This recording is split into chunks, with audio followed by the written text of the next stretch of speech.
We're going to jump right in. I was thinking last weekend, we've got two boys that live in Salem, Oregon. So my family, we went down to Salem to go see them. One of them, it was kind of a belated birthday trip. And we're down in Salem, and we had a little extra time. And we're like, well, what do we do with our extra time?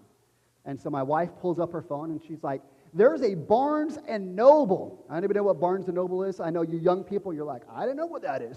It's a bookstore. A bookstore. They still have those. It was amazing. And I'm like we've got some of our kids, and I'm like, I'm not sure they've ever been to a bookstore. Like, it was awesome. Now, you go to a bookstore, there's all sorts of books you're going to find. And I found some books that I thought you guys would find intriguing, right?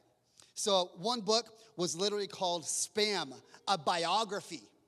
Someone wrote a biography of Spam. There's another book called Nuclear War. What's in it for you? Like, that's a real thing. And then this one blew my mind. The title was Fart Proudly.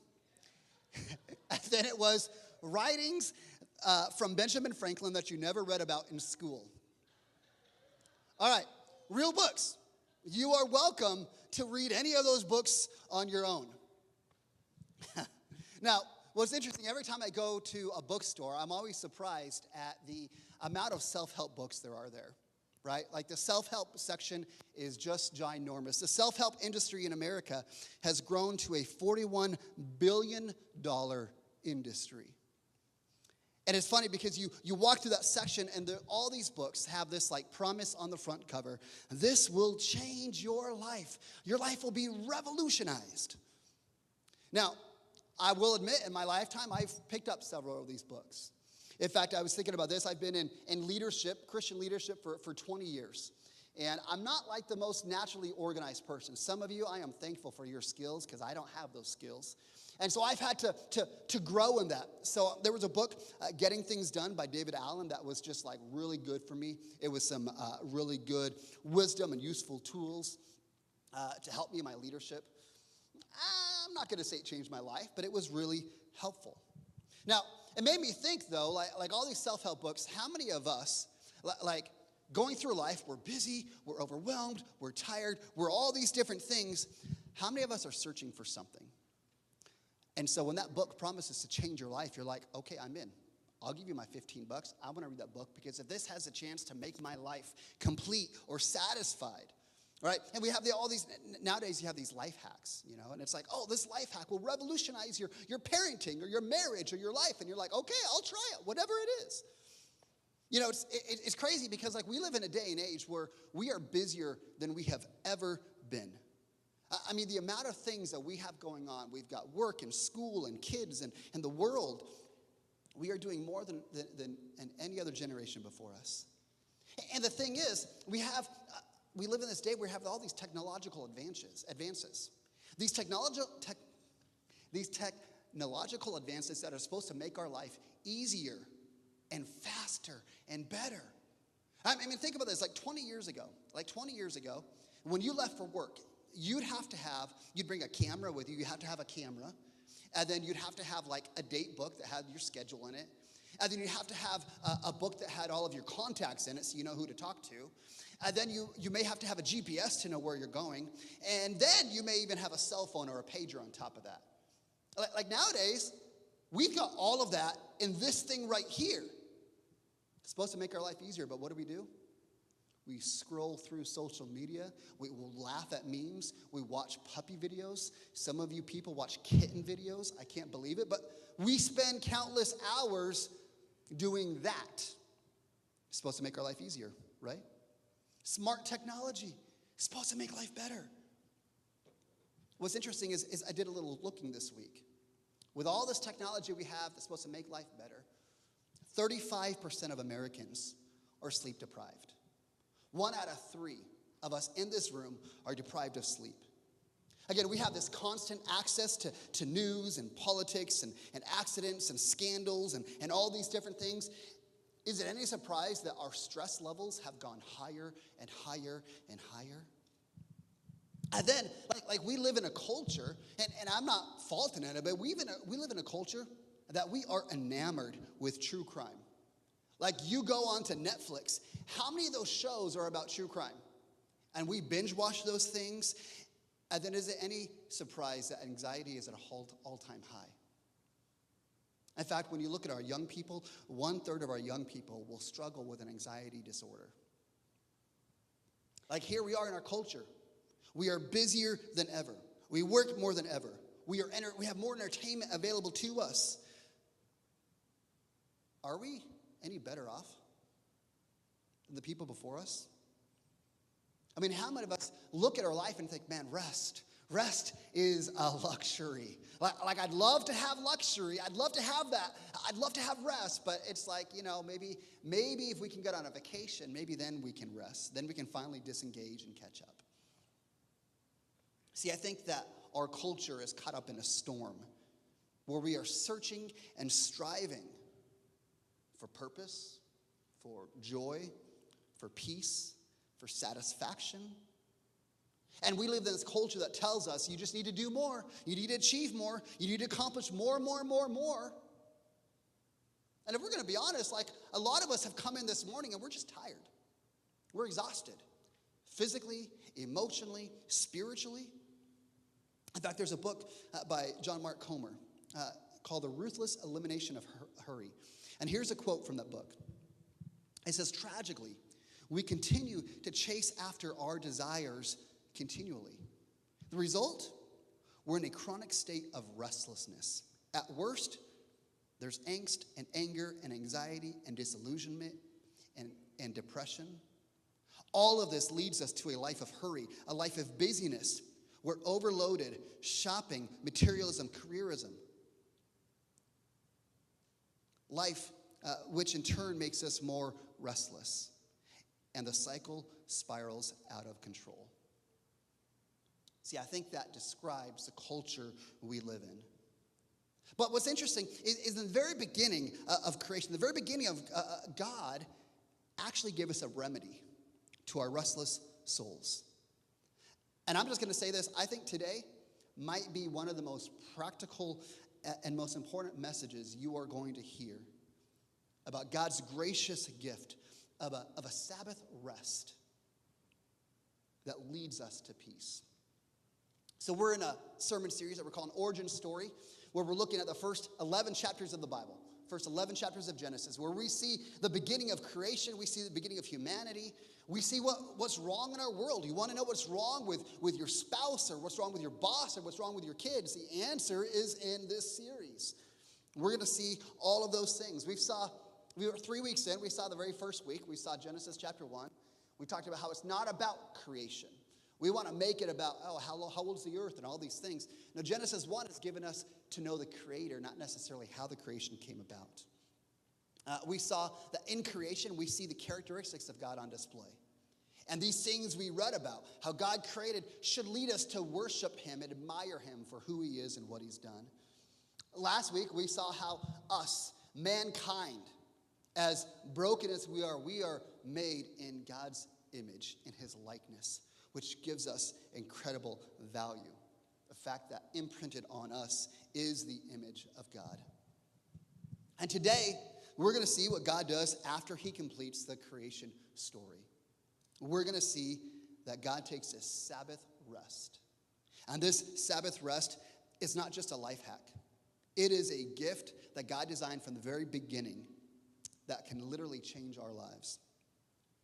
So Genesis chapter 2, I will say we're kind of in Genesis chapter 2 because this first verse, one of the things to understand about the Bible is the chapters and the verse divisions. They were added many centuries later. They were added by a guy by the name of Stephanus in the 16th century.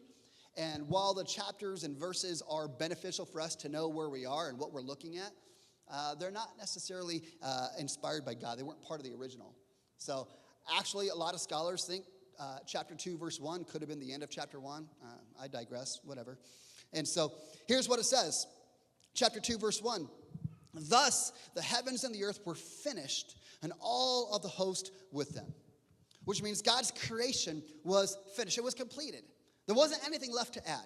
It's not like God finished everything, finished mankind on day 6, and woke up the next day and was like, oh man, I forgot to make unicorns. I got to go back and do. No, God was finished. It was complete. His creation work was nothing left to add to. Right? So he finishes that creation work. In verse 2, on the 7th day, God finished his work that he had done, and he rested on the 7th day from all his work that he had done. So God blessed the 7th day and made it holy, because on it God rested from all his work that he had done in creation. Now, I hear this and I'm like, all right, God did all this stuff on the 6 days of creation. The 7th day he rested. Why did God rest?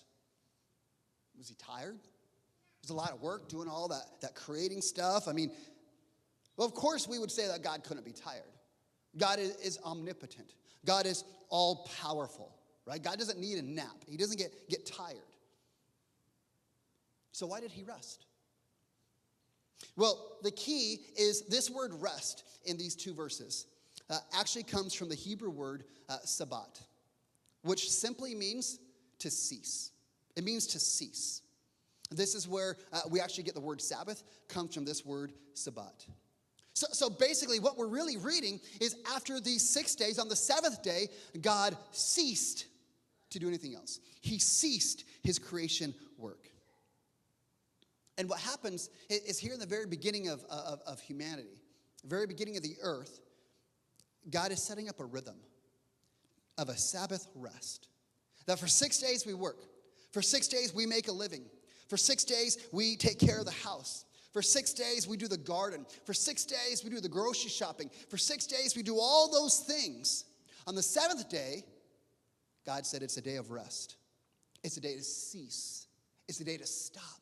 It's a day of Sabbath. And again, why does God do this? Again, God doesn't need the day of rest.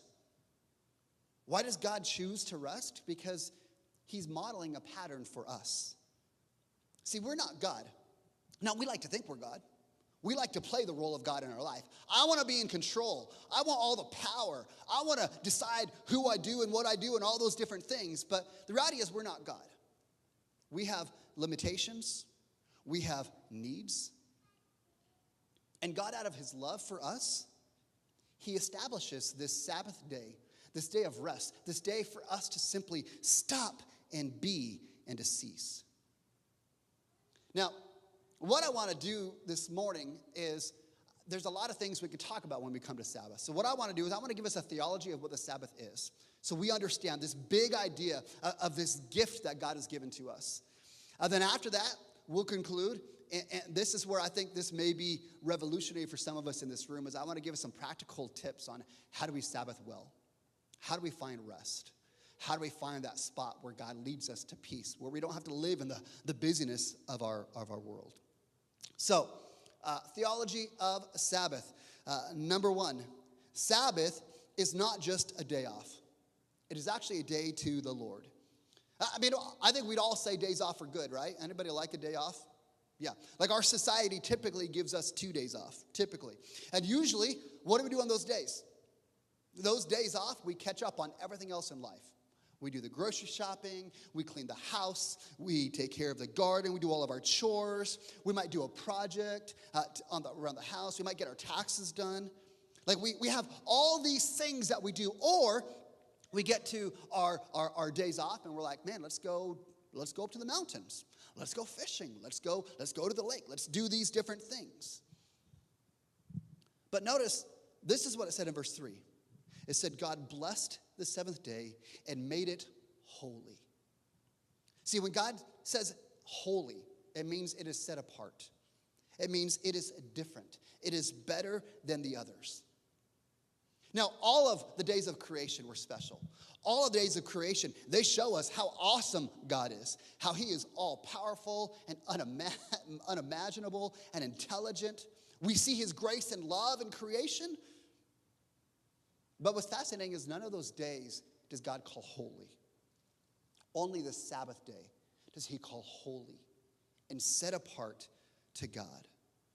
Now, do we find rest on that day? Yes. Do we get to enjoy the creation that God has given us? Yes. But the key is all of these things should be dedicated to time with God. Right? I mean, think about this. Think about like the whole creation story, right? God creates the whole world and everything in it, right? Then on the sixth day, God creates man. He creates Adam. And Adam, his very first full day, created on the sixth day. His first day is the Sabbath. And I don't know about you, but I picture in my mind like what did Adam do on that first Sabbath day? My mind goes to like, I don't know, God and Adam, they probably went up maybe to the lake, maybe up on the mountain, sitting around a fire, and God's telling him about this creation. Man, let me tell you about all the things. Let me tell you about light. Let me tell you about the sun and the moon, the stars.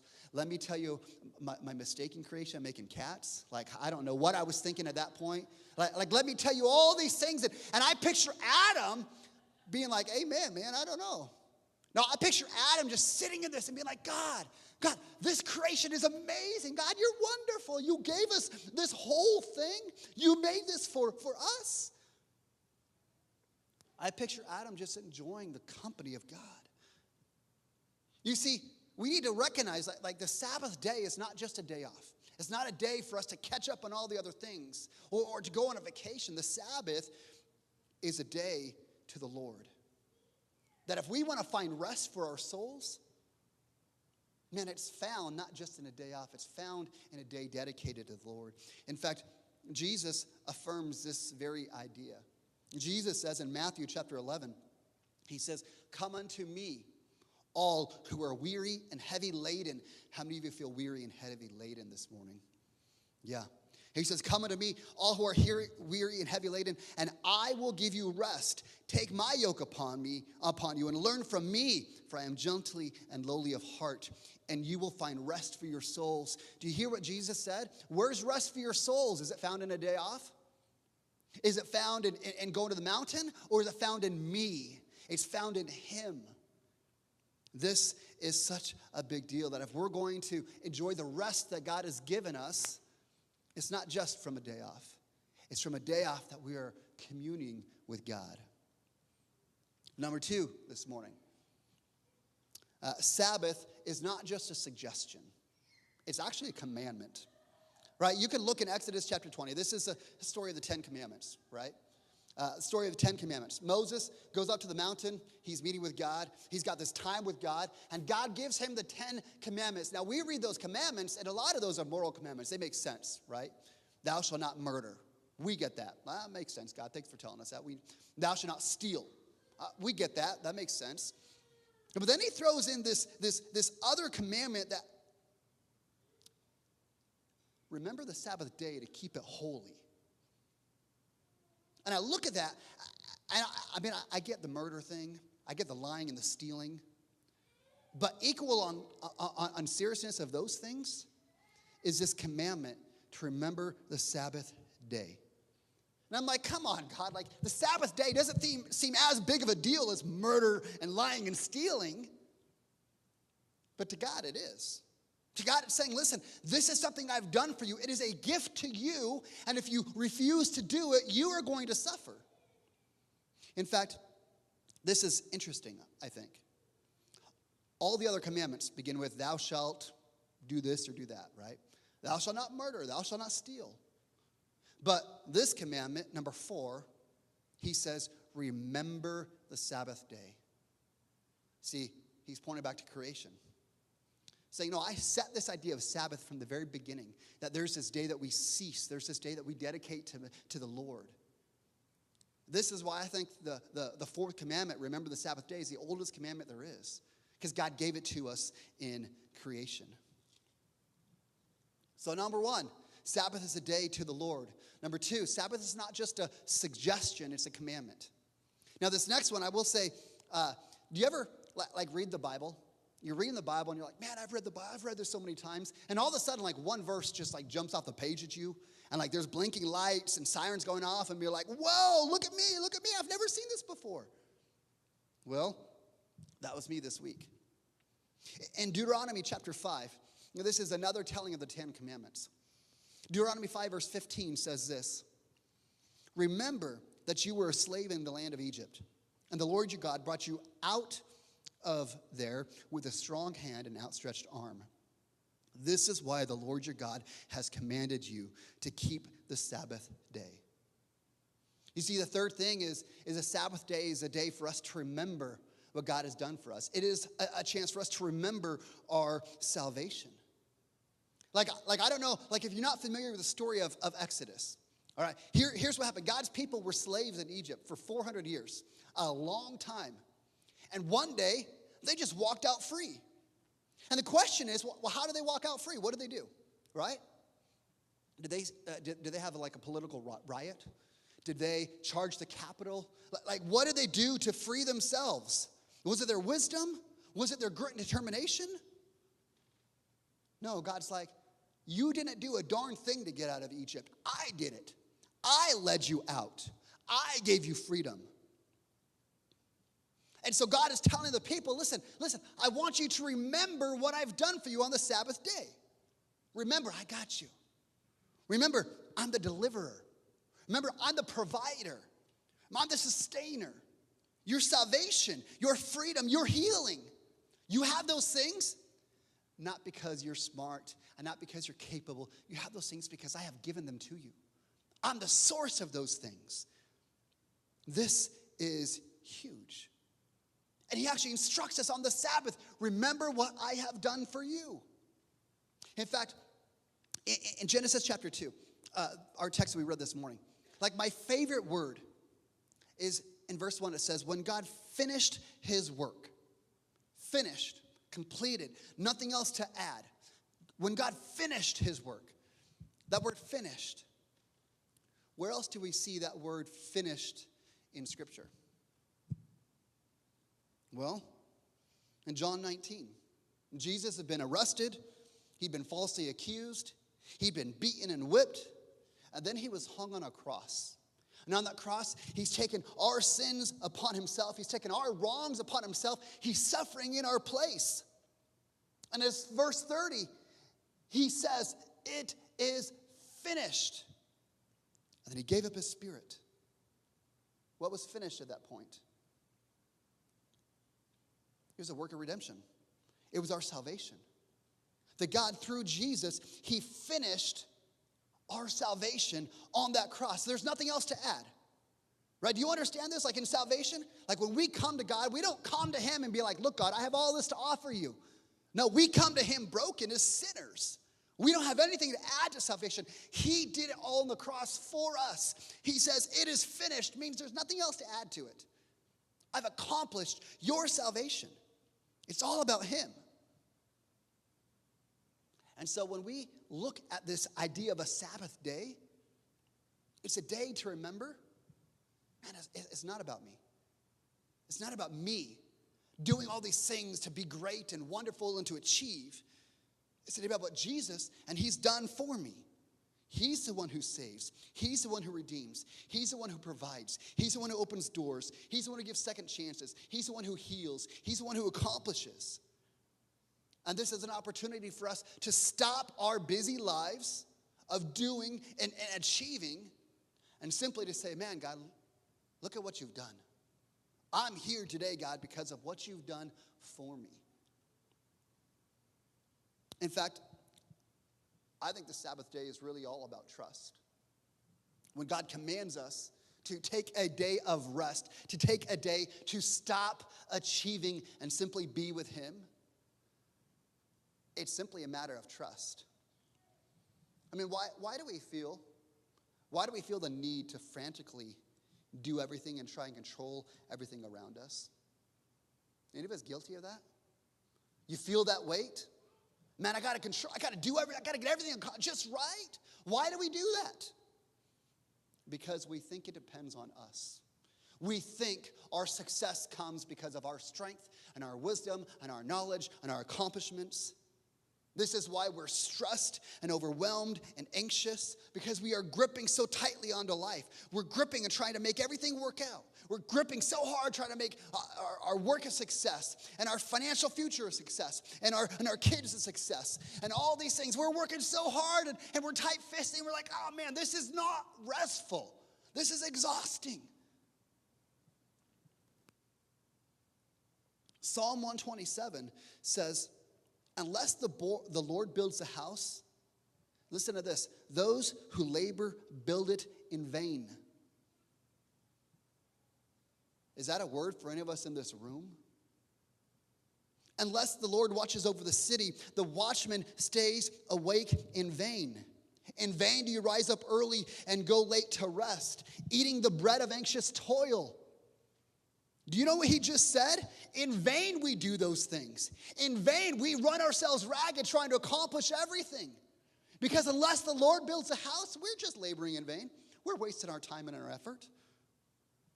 See, what happens is we come into church and we talk a big game. Oh, I trust God. Oh, my faith is in him. I trust him for everything. But then when he says, hey, what if you take a day off? We're like, I can't do that, God. Like, I'll trust you here, but I'm not going to trust you to actually take a day to stop achieving and simply to be with you because, God, I've got, I can't let go. And maybe our willingness to trust God with the Sabbath, maybe that's kind of the defining line on whether how much we truly trust him or not. In fact, sometimes we talk about this tithe promise. Bible, it talks about giving a tithe, a 10% of what you make to the Lord. And I think there's this promise that God would say, if you trust me with that 10%, God would say, I can do more with 90% than you could ever do with 100%. And you're like, that doesn't make sense, God. And God's like, that's because I'm God and you're not, right? And I think it's the same thing. Do we trust that God can do more with our 6 days than everybody else can do with 7? I mean, it seems to work for Chick-fil-A. It's a trust thing. Do you trust God enough to say, all right, God, I will cease trying to accomplish and have a day where I will simply be with you? Last thing. Sabbath is actually a gift.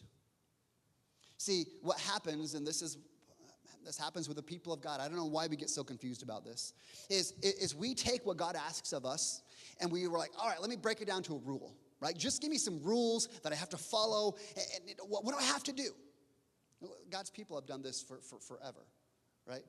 They take the good things of God, we're like, what do I have to do? And we make it cumbersome and difficult. In fact, when I was growing up, I grew up in a religious household. It wasn't a Christian household. It was a religious household. And we had all these rules about the Sabbath. So we couldn't go to a restaurant or a grocery store on the Sabbath. Because if we did that, we would make somebody have to work. And they can't work on the Sabbath, so we couldn't go to a restaurant.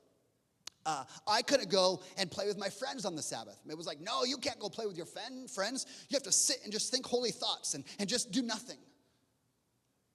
Well, in Jesus' time, the Jews, man, they did the same thing. They had all these rules to the Sabbath. You could only take so many steps, because if you take more, if you walk further than you're supposed to, man, you're breaking the Sabbath. You couldn't take a bath, because what would happen when you get out of the bath, if you spill water on the floor, somebody's going to have to clean up that water, and that's work, and you can't do that, right? Is that really what the Sabbath is about? A list of rules. Hey, don't do this. Don't cross this line. Is that what the Sabbath is about? See, there's a story in Matthew chapter 2 where Jesus is walking with his disciples, and they're plucking the grain off the field. And the religious people are like, hey, you can't pluck the grain because that's work, and you can't work on the Sabbath. Jesus, what are you doing? Don't you love God? You say you're the Son of God, but you're breaking the Sabbath? And Jesus' response, verse 27, Mark 2:27, Jesus said to them, Sabbath was made for man, not man for the Sabbath. See, do you realize that this idea of a Sabbath rest, a day to cease, do you realize that is a gift from God for you? That we think about this life we live and how full it is and how much we have to do and all these things. Like, God looks at you and says, listen, I love you. I don't want you to be stressed and overwhelmed. So I'm going to give you this weekly rhythm, this weekly pattern of simply rest, of breathing, of enjoying the creation, of not having to accomplish and not having to get the to-do list done. It is a gift from God. And you know how good that is? Do you know that some of us, so many of us, are struggling through all these anxieties and worries and fears and all these things, and we're spun so tightly, and God's like, here, this is my gift to you. Would you take it? Would you take it? It's a gift for you. In fact, here's our summary for what this passage is all about. That the Sabbath is a gift from God to give us rest for our souls and to deepen our trust in him. And this is what the Sabbath is. It's a gift from God meant to give us a day of rest, to give us rest for our souls and to deepen our trust in him. Now, I told you what I'm doing this morning is we're going to give a theology of Sabbath, and we're going to kind of get to some practical application. What does it actually look like for us to practice a Sabbath? And I'm going to say there's a link on our website that we're going to throw up. There's a lot more information I put on there, so you are welcome to pull that up this week and check that out. I want to be clear, when I talk about Sabbath, Sabbath simply means it's a day that we're going to choose to cease accomplishing. It's not about doing things. It's not about getting a list done. It is a day simply to focus on being. It's not about doing, it's simply about being. The goal is that we would take one day during our week, and let me be clear, it can be any day of the week. In the Old Testament, man, it was the seventh day. It was on Saturday. That was their Sabbath. In the New Testament, that shifted to Sunday, the Lord's Day, commemorating the resurrection of Christ. And so I think that tells me, like some of us, it makes sense for Sunday to be our Sabbath. I mean, that makes sense. But some of us were like, man, I work on Sundays. I got other things. So I'll tell you, for me, my Sabbath is on Friday. And it's a day I intentionally choose to say, this is a day I try and be present with my family, be present with the Lord. So it doesn't have to be a specific day. Choose a day that works for you. Second thing with that, it takes a little bit of planning. You gotta plan ahead. It doesn't happen on its own, even with the best of intentions. If you're going to have a Sabbath day of rest, man, you've got to do a little bit of planning and thinking ahead. This is what we're going to do. This is what it's going to structure. Here's what it's going to look like. And so as you think, and here's where we're going to get just more practical. As you think about what does it look like for you to take a Sabbath, a day of rest. There's 4 words I think will shape how you Sabbath. 4 words that I love for you to think about. Again, there's more information on each of these on our website. You can check that out, restorationyakima.com/Sabbath. But the first word to help shape your Sabbath is simply the word stop. Simply this idea, hey, we're going to cease. We're going to stop some things. We're going to make a decision that as busy and crazy and hectic as life is, we're going to make a decision to stop a few things, right? Which means we're going to make a decision not to work. Which means we're not going to check our email.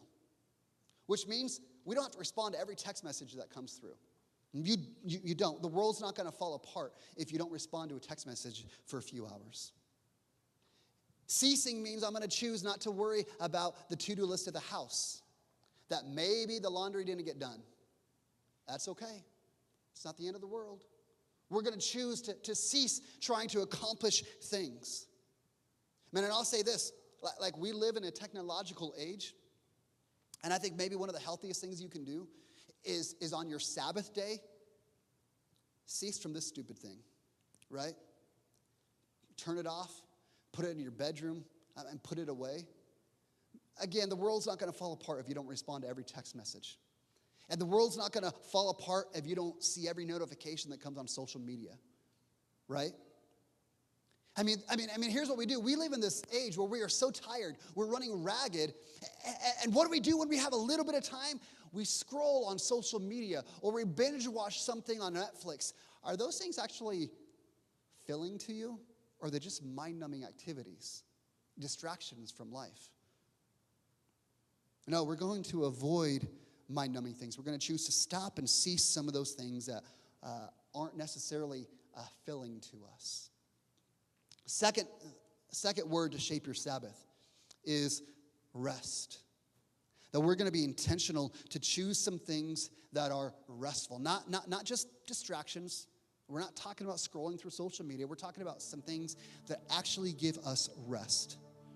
And I'll be honest, it's going to look different for every person, right? For some of us, we just need a nap. And guess what? You have permission to take a nap. You have 100% permission to say, it's my Sabbath, I'm going to take a nap. I'm going to take a rest. Maybe for you, resting is journaling or reading a book or taking a hot bath or drinking some tea or going for a walk. What are things that are just relaxing and restful to you? You gotta think about that ahead of time. That's why you gotta plan ahead. Yeah, I'm gonna choose to do this. Third word, shape your Sabbath, is the word delight. See, in the story of Genesis, it says God Sabbathed after the 6 days of creation. On the seventh day, he Sabbathed. And I don't know about you, but for me, as I picture that, I picture God gets to the seventh day, and he's like, hey, I created all these things. Now I'm just going to sit back and enjoy them. I'm going to enjoy the sunrise. I made that sun. I'm going to enjoy watching the birds fly and the dog chase the cat. Like, I'm going to enjoy the things that I created. In fact, Tim Keller, who's a pastor, said, because our world is full of ugly things, we need the Sabbath to feed our soul with beauty. How do we begin to delight in the things that God has given us, the gifts that he's given us? Again, there's more on the website. I wrote down a few practical things. I think one of the best things you can do is do a Sabbath meal. Just have a meal when you're like, hey, I'm going to get together with a family. We're going to invite some close friends over, some people that we enjoy, and sit around a table with some good food, some good conversation.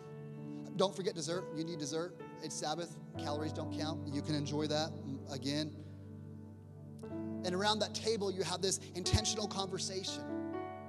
Hey, we're going to read a psalm together. We're going to pray over our meal. We're going to talk about the highlights from the week. We're going to just celebrate the things that are good in life. Delighting in the good things God has given you. Man, maybe that's not your thing. Maybe it's going for being out in nature, going for a hike, going for a walk, not to burn calories, but just to be outside. Maybe it's going to fishing. Maybe it's going to a coffee shop with a friend. Maybe for you, it's reading a book, going for a drive, doing a puzzle, watching a sunset, listening to some good music. All things that lead to us delighting in the good that God has given us. Man, God, you're good. You've given me these things. They're wonderful. Thank you, God. Fourth word to shape our Sabbath, worship. Again, it's not just a day to relax. It's not just a day to have fun. It's a day holy to the Lord, to reorient our hearts and our lives with God at the center. Which is why it makes sense for us to Sabbath on Sunday, because we have the chance to come together with the people of God and worship God together. Man, so like, what draws your heart to worship?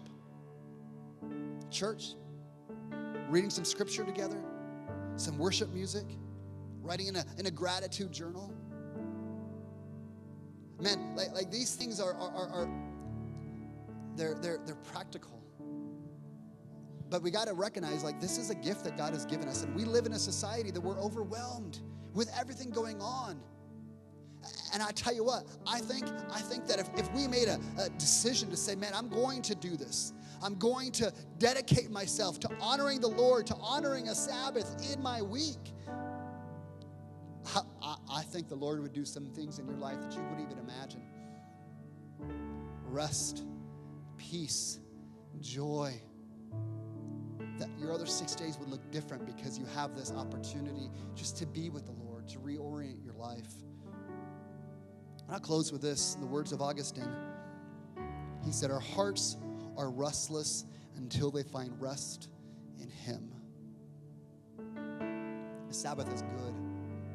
The opportunity for us to cease, to reconnect with the Lord, to experience rest.